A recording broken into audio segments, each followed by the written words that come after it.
So, good morning, everyone. Today, we will learn about the hormones from the pancreas gland and the parathyroid gland. Okay, just for your convenience, I have just drawn this whole thing in my whiteboard and I'm going to describe them. Okay, so first comes the location of pancreas. It's being situated just below the stomach. Okay, it's a leaf-like structure. That's why I've tried to draw it in that blue color. Okay, so endocrine cells. The pancreas have two types of cells. One is that acinar cells, and the other one is islets of Langerhans cells.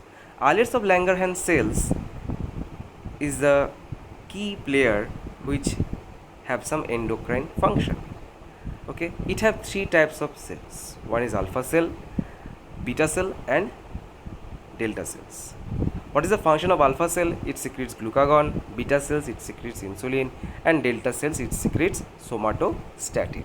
Okay, now why the learning, or why you should know about the function of these three hormones?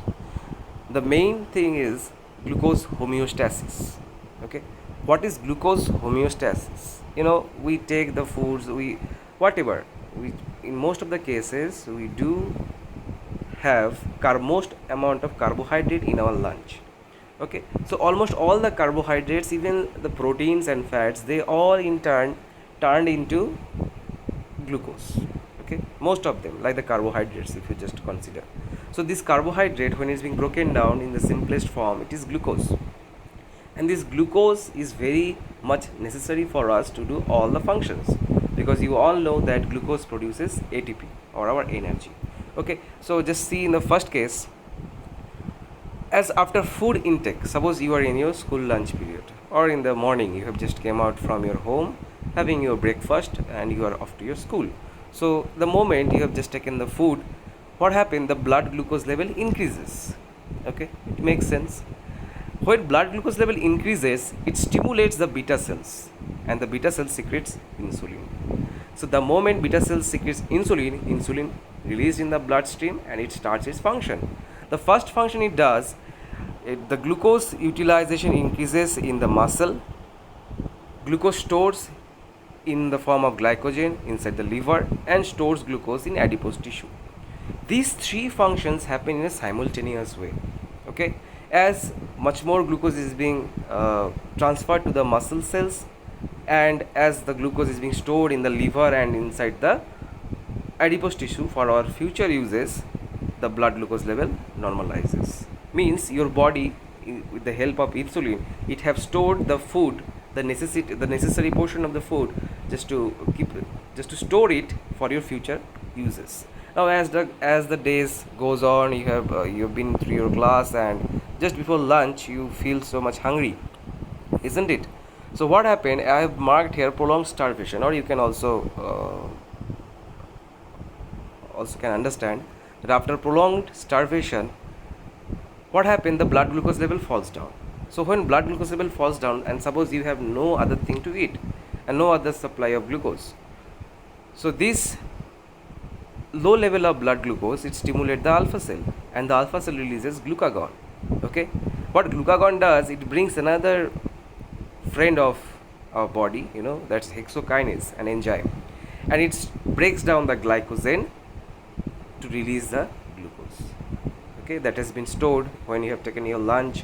That glucose stored inside your adipose tissue and in your liver in the form of glycogen, and they just take it out.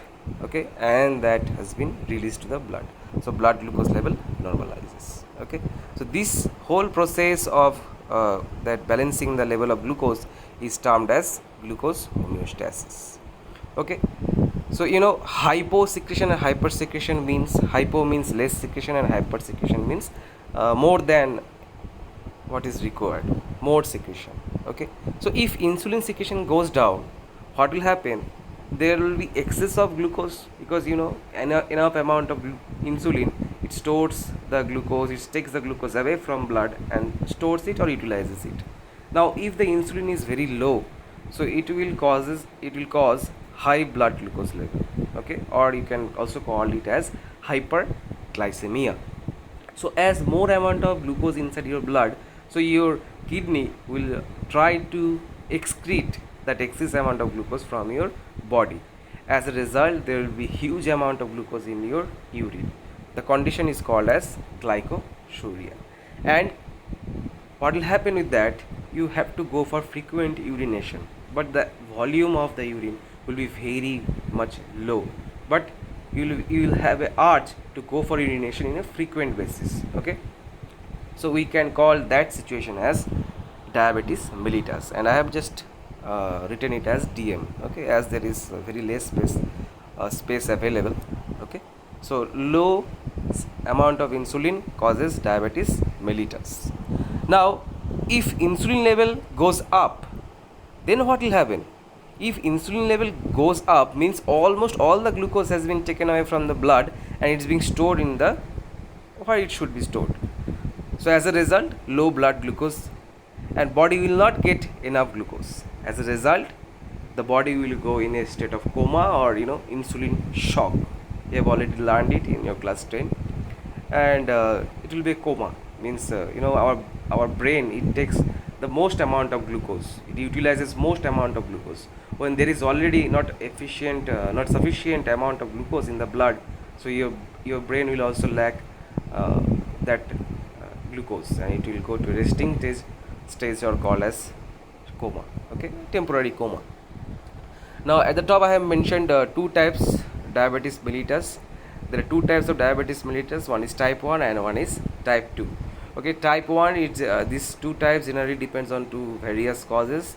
One is for that any mutation in the receptors of the insulin, and another one is for due to some injury or some malfunction of the endocrine glands or the islets of Langerhans, that the beta cells cannot produce enough amount of insulin.